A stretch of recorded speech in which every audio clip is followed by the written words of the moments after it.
Hello and welcome to the 7-7 challenge. This is your introductory video. Now the 7-7 challenge is a month's challenge.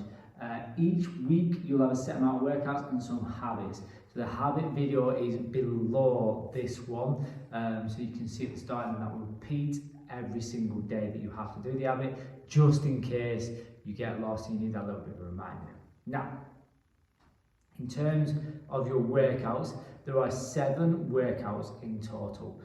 Your first week you will do 3 of them. Your second week you'll do the other 4 of them.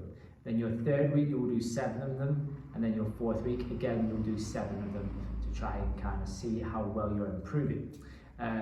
Each of these 7 workouts is body weight based. Okay, so you don't need any equipment for this one, and there are movements that there is a way in which you can all do them, and that is what the main idea of today's video is, to take you through the standards or the ranges that I want you to work at or aim for. So I'm going to take you through each of these movements. I'm not going to introduce them as the workouts because that's what the days are for, and there's a video each day that will run you through the workout. This is just so that when you come to it and I say, for instance, we are doing this today, you can be like, I know what I'm doing for that. So your first one is a squat. Now your squat is a way of kind of basically also sitting down, okay? But for this we're going to be going up and down. Now set up, feet around about shoulder width apart. Toes will be slightly turned out. Everybody's going to be different for this, okay? But what the main thing is we need those knees to be going with the toes, okay? So wherever the toes are going, the knees are going that way as well, okay? So from here, upright, we're just going to go bum back, and then you're going to sit down, okay? Arms can come out and up, like so. It's early in the morning, you get a few cracks like I've just got. Now, in terms of this, what we're aiming for is just where you can get to, okay? So if it's here to begin with, and just come back up. And hopefully over time, that should increase. Now, a principle that I kind of stand by is quality of movement, range of movement, and then intensity of movement, okay? And when you get quality of movement, these two can kind of switch around a bit, okay?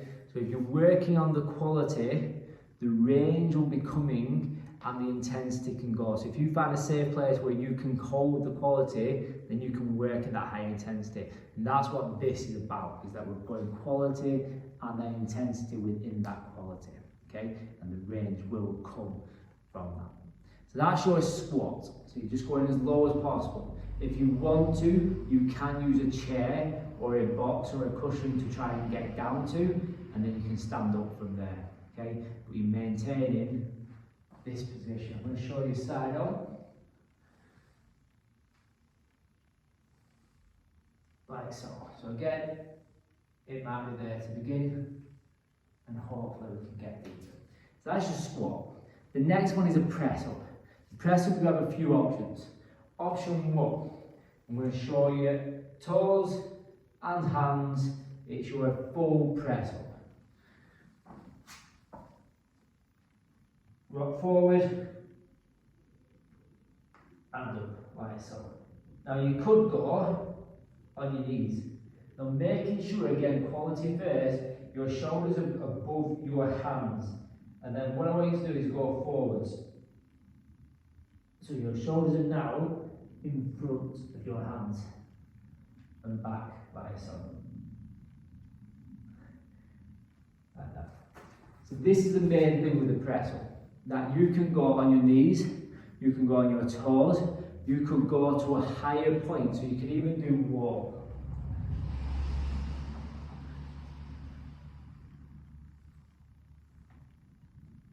Like so, or you could go to a table or a chair. The main thing is that in your end position, you are here, okay? So you go from here to here. So your hands are now around about chest level at the bottom, okay? So they're not up here or here, they are down here. And that's the main thing I'm looking for in the press up. Burpee. Now for burpees in this, for most of them, I'm not expecting to go all the way down to the ground. I just want you to get down onto your hands and then back up. So, you can, hands down, jump back, jump in, stand up.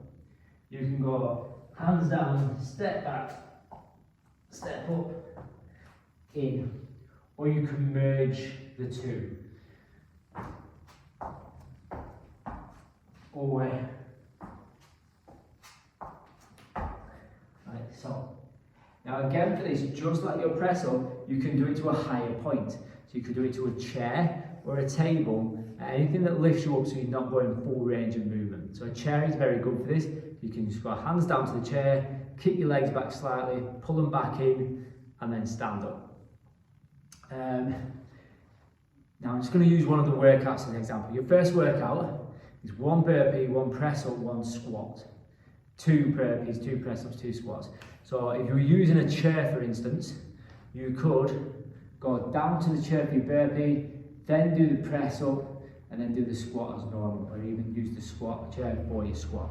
They are options. They get you a very good workout, but it's doable, okay? So you can do it, okay? So that's your first 3 movements. Your second movements all come from the same workout again, but these are going to be all kind of core-based exercises. So we've got plank, a side plank. Now this is the challenging one, which we'll take you through.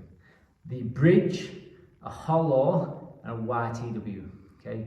Now your options here, plank-wise, you can go forearms or hands, we can go feet or knees, okay?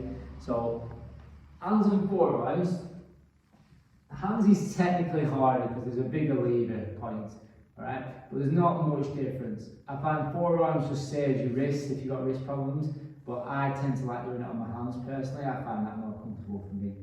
If you are on your hands and your feet, dig your fingertips into the ground, squeeze your butt and pull your belly button up and push away from the ground, like so. Now you could take that on your knees, but everything's the same. Fingertips in, squeeze your butt, pull your belly button in, but you're on your knees. Now you could go forearms, pretty much everything's the same.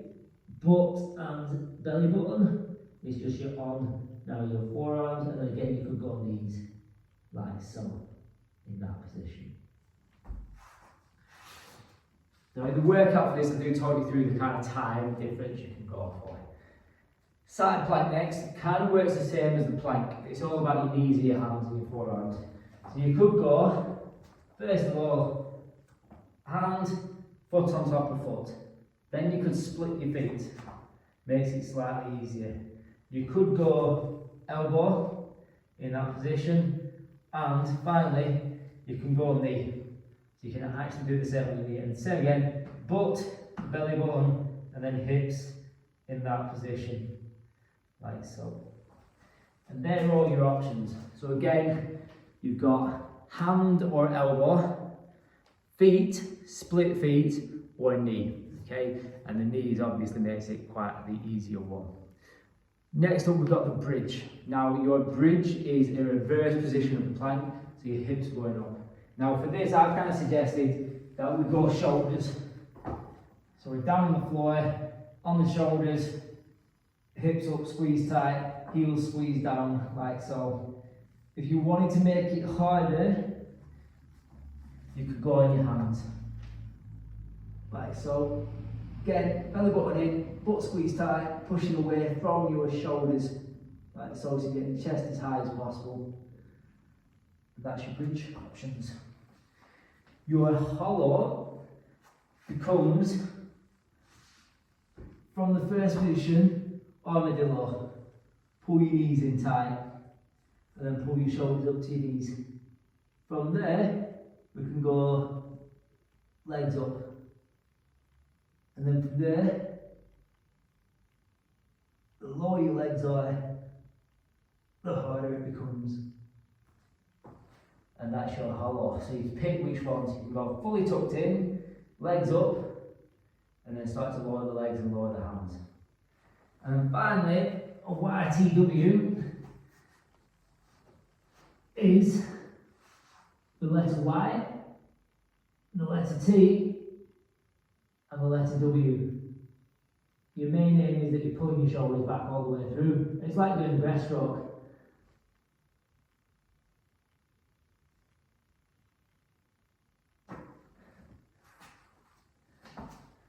And they are your movements for that one. So you pick the ones that you want. From here, we're going to go through the last 7 movements that we need to work through. Next one is going to be a lunge. Your lunge is just standard that you're lunging again, just like the squat. It's a range thing. So it's a step and it's a drop. Now, knee can touch the floor, but only touch the floor with your knee if it's just kissing the floor. If you feel like you're going to give way, it's going to hit the floor, we make the range smaller. So again, I'll just go through like so, okay? There lunges, it's just a range, knees either down to the floor or not so much, but again, only go down to the floor if it's just kissing the floor, don't allow it to hit the floor. Next up, we're looking at tuck-ups. Tuck-ups are similar to your armadillos, but we're just doing the tuck phase of it. So, we've got option 1, knees bent, hands overhead. It's just the arms and legs moving like so.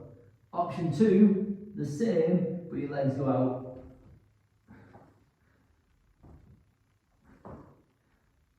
And then option 3, your body comes up at the same time as your legs.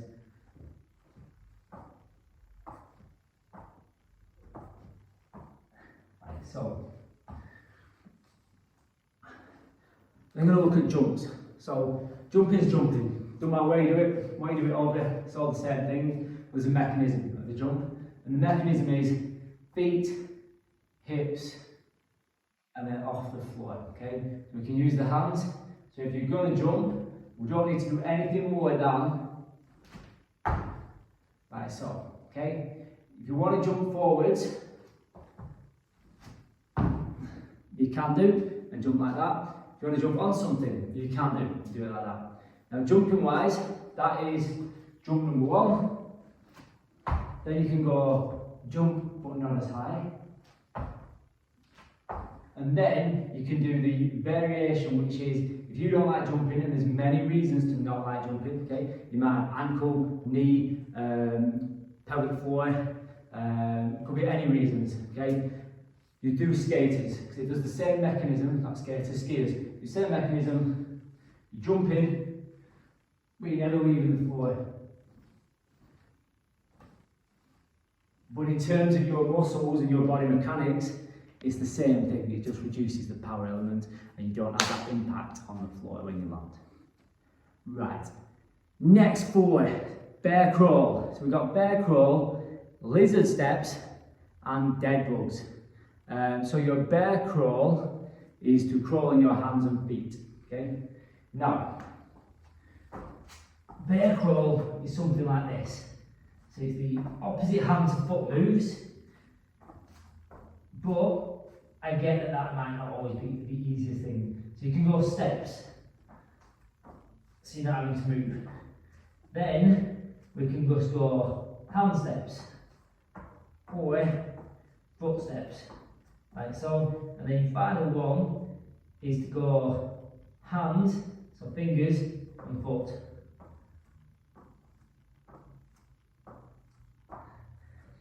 So you're doing some level of that mechanism where we're using the body, but again it's less movement. We're closing the movement down to something that is doable for the workout. We've then got lizard and dead bugs. I'm going to do these both back to back. Lizards are similar, lizard steps are similar to the bear crawl. Your lizard step in your middle ground, and what we're looking for is opposite arm and leg. Like so. But again, that might not be so easy, so you might do small steps. Or you might do fingertips and hands. Like so. You can further progress that, but we're not going to do that in this mechanism or these set of standards. Dead bugs next. Dead bugs again, kind of a contralateral variation on your tucks. Arms and legs go up, and we're dropping one arm as we drop the leg, like so. Now to make this easier, we start to bend. And then we bend. And then we're at this kind of box position, elbow hands. Now in this, for me, the easiest way to do this is if you go hands and legs all up, tap the ones that are going to move, so your opposite one, and then that's going to move, and then once that's moving, you're basically in the same process, and the same rhythm through, like so. And your final movement for this is your horse stance. Now there's no real scaling for this, I just want to introduce it so it's not too much of a shock. Horse stance is a wide squat, toes pointing forward, knees slightly bent, and again it's just a range thing. So you might be here, you might be here, you might be here, you might be here, and it's a matter of following the process in the workout when it comes up. So there are your movements. There's a few extras, but they don't really need looking at to scale. They're just standard, kind of, you can't really change them much. And that's the idea. If you take away anything from this, this is doable for everybody. We just need to find that level and line to do it. So it might be reducing the kind of impact. It might be putting more points on the floor to reduce gravity, effects of gravity. Not gravity, you can't reduce gravity. Or changing the range, so reducing the range so it's better for your body at this point in time. Other than that, enjoy the workouts, guys. Any problems you have, please message me, ask me the questions, ask me, say, I can't do that one, I want to do the workouts, but I can't do that one because of X, Y, Z, and then I can kind of come back and say, well, I'll tell you what, let's do this movement instead, or let's just take that out and we can put this in and it'll work perfectly, okay? Because there's going to be those odd things that we can't do, all right? And I'd rather you just message me so that I can send you on so you can get on with it, do it, and at the end of the day, get fitter, because the more you do these things, these conditions and ailments and aches and pains and barriers will start to just go. And then you'll be able to do all these things that maybe you want to do, or when you're asked to do them, you don't want to say, I don't want to do that. You'll be able to do it all. We just need to start somewhere and just tackle it like that. And this, for me, is one of the perfect ways. 7 minutes of work each day, your movement's done, and generally it just progresses, then it starts to snowball and everything starts to move better. So enjoy the 7-7 challenge, guys, and I will be speaking to you very soon.